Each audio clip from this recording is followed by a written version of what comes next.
Hey y'all, Zach with Real Property Associates here. I hope you are having a great month of May so far. Taking full advantage here of casual Friday at the office as my family just moved into our new house in Edmonds. I've been moving all week and a little bit exhausted, to be quite frank. So definitely rocking the Seahawks today. Wanted to talk a little bit about the real estate market here and give a quick update for the month of April's numbers.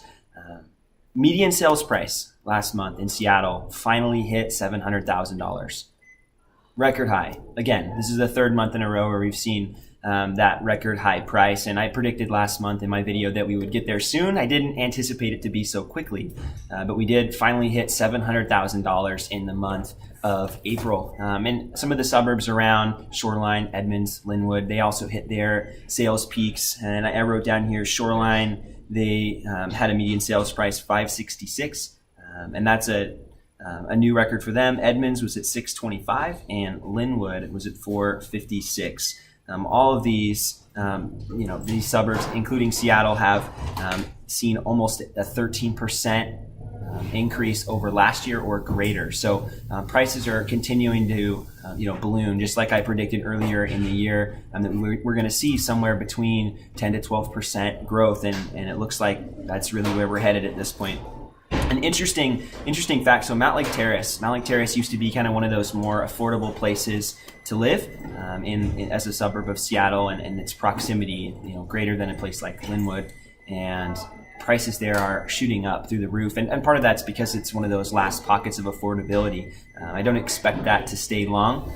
We've seen 16% growth there over the last year, and we're at 17% for the last 12 years. So 16% year over year, 17% total average over the last 12.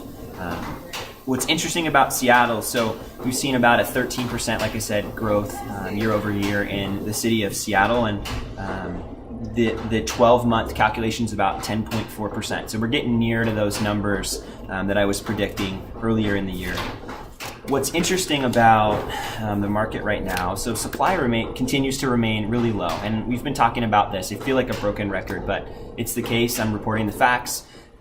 We're still at or below a month in Seattle and all of the major suburbs that surround it. We're seeing, at the same time, we're seeing about a week on average time on the market. So that means that homes that go on the market are gone quickly. And the reason that we even have a week long, to be frank, on the market is because sellers are doing offer review periods. So they're giving a certain amount of time, typically 7 to 10 days, for buyers to look at the home, tour the home, do inspections ahead of time, and then make their offer. And it's more of a bidding frenzy than it is a traditional offer process that you would have seen maybe in the past. And I don't know if that's going to change. Unless there's a big shift in the market, we might see this continue to escalate, the bidding process. And I'd be curious, maybe in 5 to 10 years, if maybe we don't even have more of a bidding process, more of a formal bidding process than it is at this point. But that's something we'll get to see here in the next few years. One story really quick to talk about and demonstrate the heat of the market here. I had some clients that made an offer on a house in Mount Lake Terrace this week, actually. We lost, unfortunately. So this is a little bit of a tough one to take there in the heart. But there were 27 offers on the house.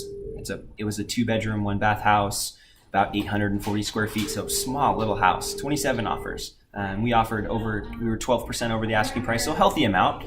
Obviously, somebody was willing to pay more than us. But we had no contingencies under contract except for that appraisal needed to come back at value. So we wrote a good contract. Somebody else was willing to take on all the risk with no contingencies and paid more.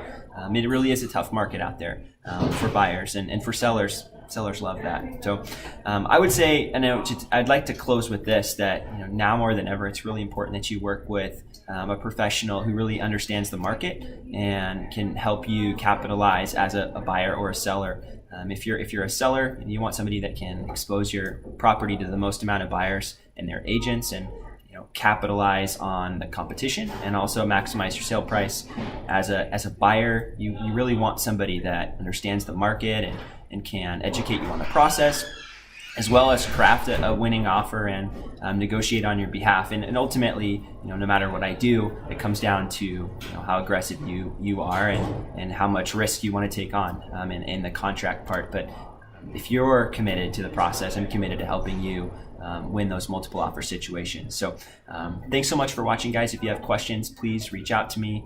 If you're thinking about buying or selling here in the near future, I want to be your real estate resource. Let's connect. Let's talk about your goals. And if you know anybody that's thinking about buying or selling here in the near future, I'd love to provide them with great service. And I'd appreciate the connection, as referrals really are the lifeblood of my business. Thanks so much for watching, guys. We'll talk to you next month.